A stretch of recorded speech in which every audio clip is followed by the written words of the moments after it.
Hello, and welcome to Greet the Week. I am Mona Duncan, and today's topic is going to be looking at the wisdom of Yogi Berra. And I'll start the screen to share again. And looking at Yogi Berra was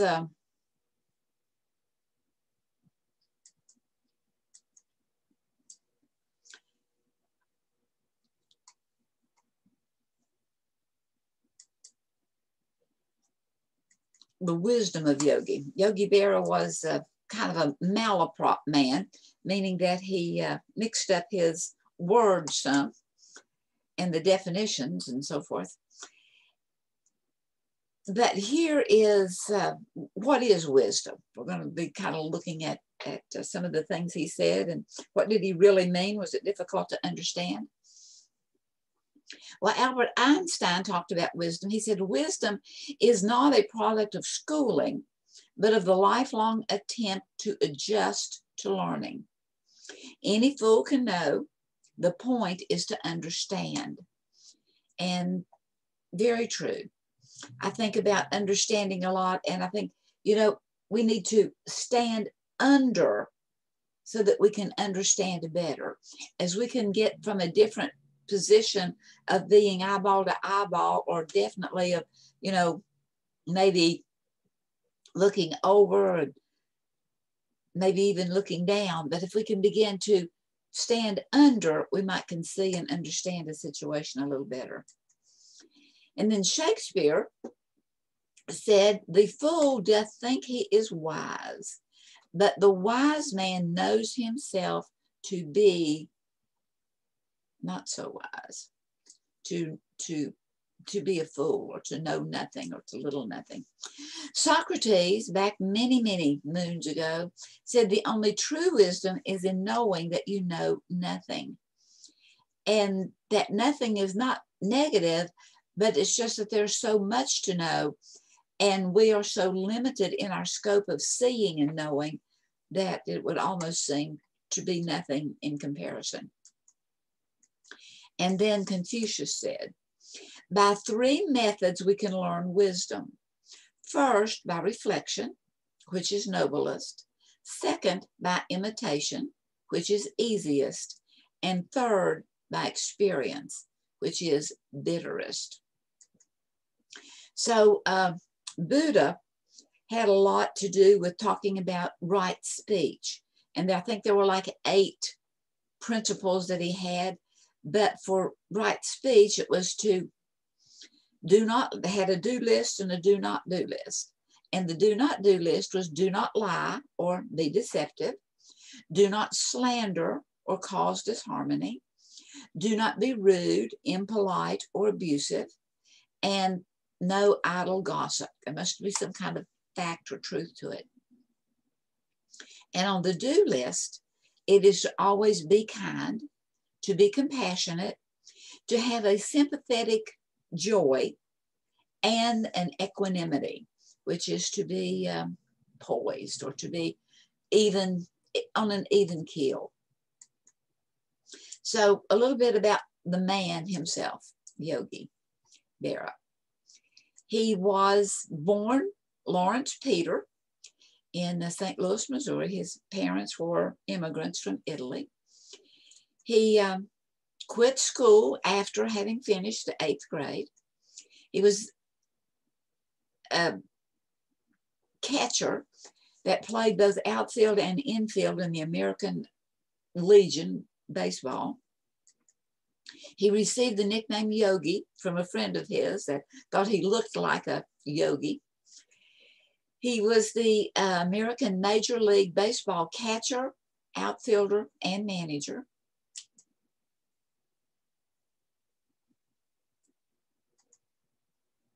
He was in the U.S. Navy, was a gunner, and during World War II, and earned a Purple Heart in Normandy.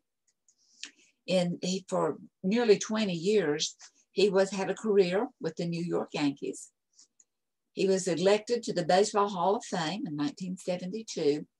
And I think these last 2 things about him is so interesting. that he is one of only 4 players that was named the most valuable player of the American League 3 different times.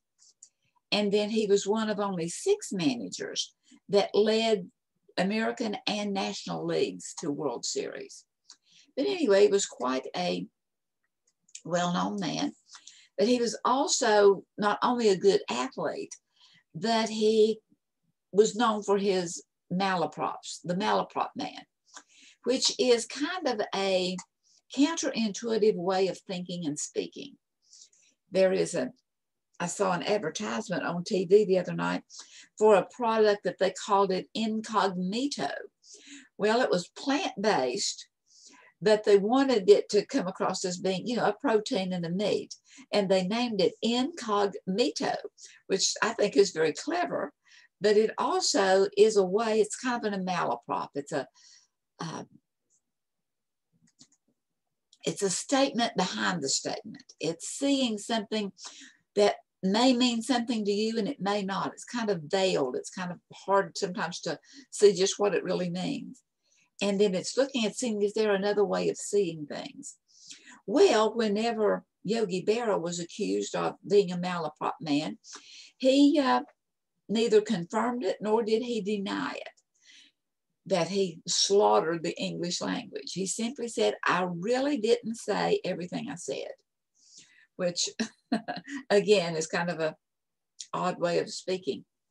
But I have here 12 sayings that he was known for. And in working with the prisoners, there would be various times that I would bring up something that Yogi had said, seemed to kind of fit with what was going on at the moment. And so I thought about taking all of these and putting them together. And although I have a few thoughts, if there's someone that has a thought that you are thinking, well, either put it in the chat or raise your hand and we'll give you permission to give your insight. So what did he mean when he said, I ain't no slump, I just ain't hitting? Was he possibly thinking that my energy is still there, it's just not connecting? And how much does that happen? Was he saying, I am not a failure, that I have made some errors, but my energy is renewable and I will keep on keeping on? So sometimes it's okay to look at the situation and not be, but realizing that I'm not overcoming, I'm not hitting, but that doesn't mean that I'm in a slump. It doesn't mean that I'm not viable. Oh, Yogi would say, keep yourself positive by not getting all negative. Well, does that make sense? Well, it does when we realize that 2 things cannot occupy the same space. And if we are letting that negativity come in, then we are pushing aside the positive or maybe the necessary, that what needs to be really looked at. And whenever I am looking at those negatives that come in, I like to just tell myself, cancel, cancel, cancel, cancel. Destroy and uncreate, because we can. It's what we tell ourselves. Our body is a good servant of what our mind tells it. So when our mind is beginning to do things that is not good for us, then we need to speak up and to let our mind know some things. And it's also realizing that everything that we encounter in life is multifaceted, and that there's beauty and blessing, but there are also burdens in things. And so look more for the positive as opposed to getting all negative. Yogi said, as long as you keep doing stuff, your luck might change. Maybe we need a little awareness to it. As you change your actions, you change your world. As you think about luck might change, luck is in our mind. Luck is in our hand. Luck is really spelled W-O-R-K. And it's amazing that as we begin to really work at things, how lucky we can become. Is it saying take control of your own life. Listen to your wisdom heart. He noticed that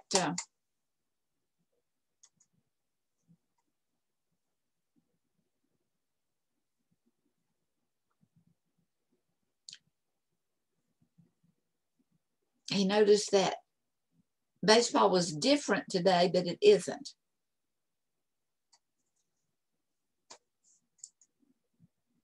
And was he saying to remember the principles of the game? He even made a comment one time about the fact that baseball was not like football, that you could make up trick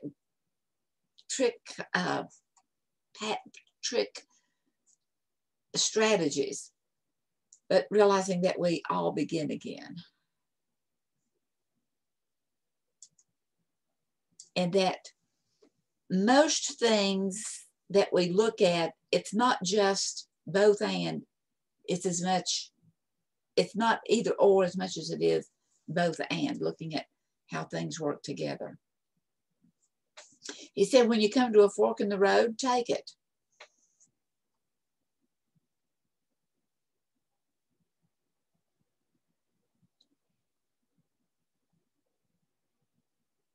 And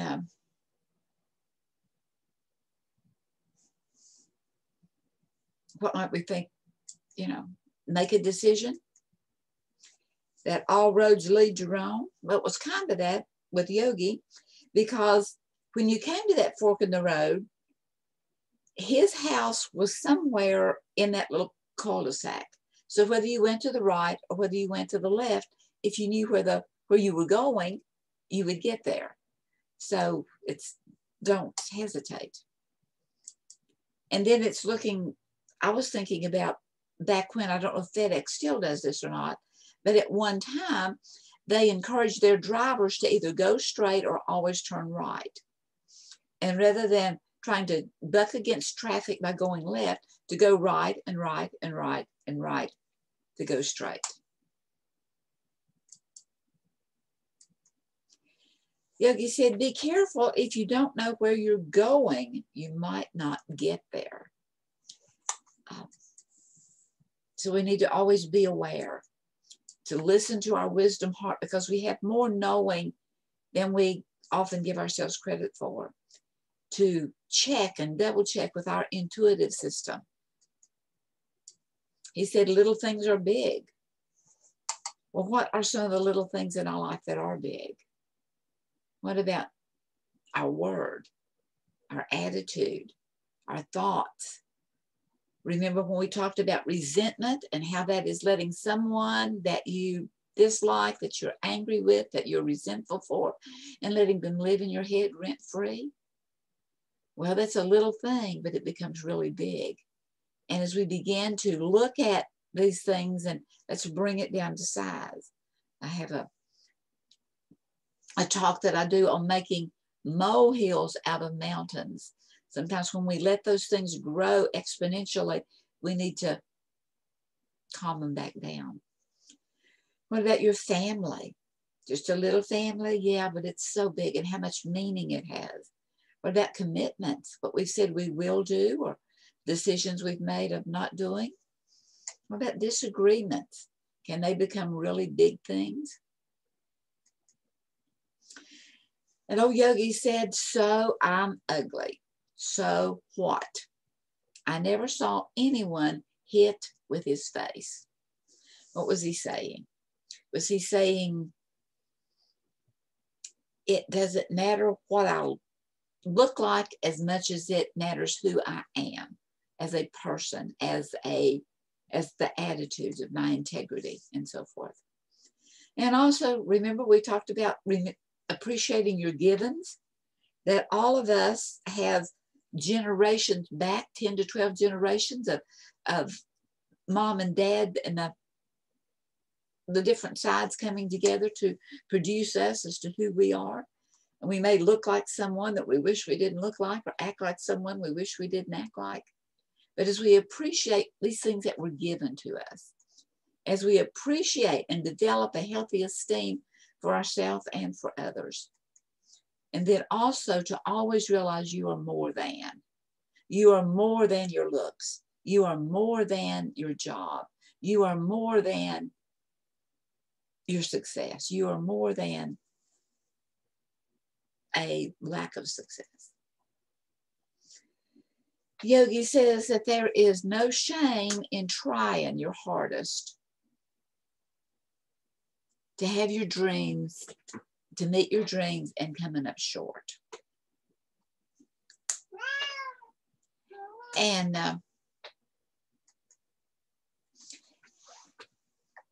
in the Motley Fool advice that I read to you one time,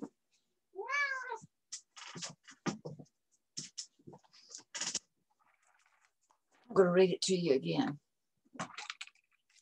It says, he wrote a letter to his son, and it was in the Reader's Digest. And one of his points in the letter to his son was, some people are born into families that encourage education. Others are from families that are against it. Some are born into flourishing economies and others into war and destitution.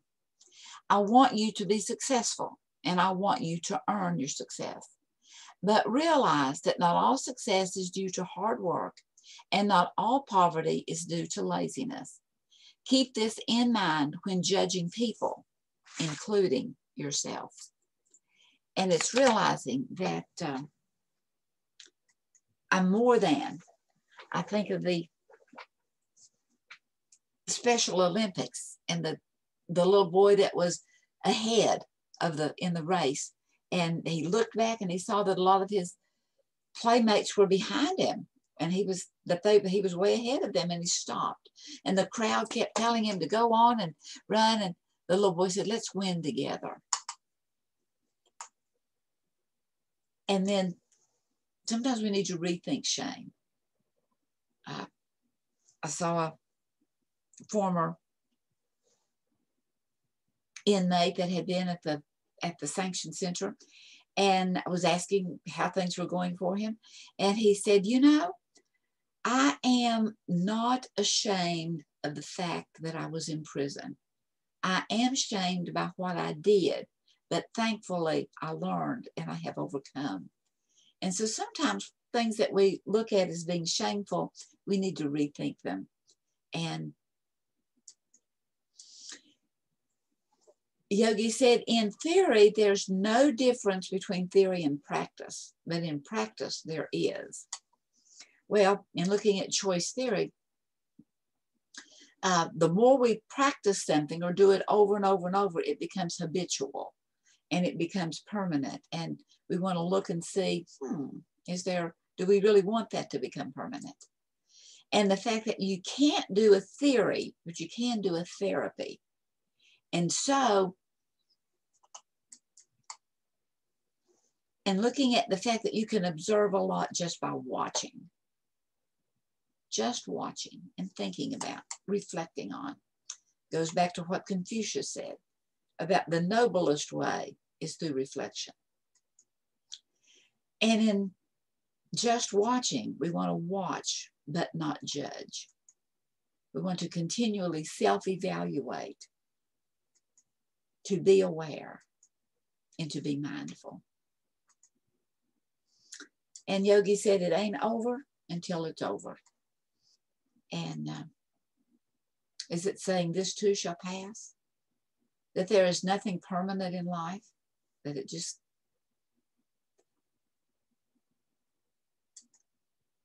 And wondering, how will you be remembered? Well, Yogi, in August 22nd, 2015, it was over for him. And that was the day that he left planet Earth as we all knew him. And so, looking at wisdom and what it is and what we make of it, I'm pulling up Jim sent a chat room that by failing to prepare, then we are preparing to fail. And there's a lot of wisdom to that.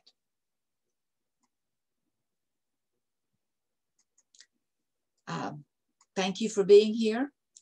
And have a good week and good mental health.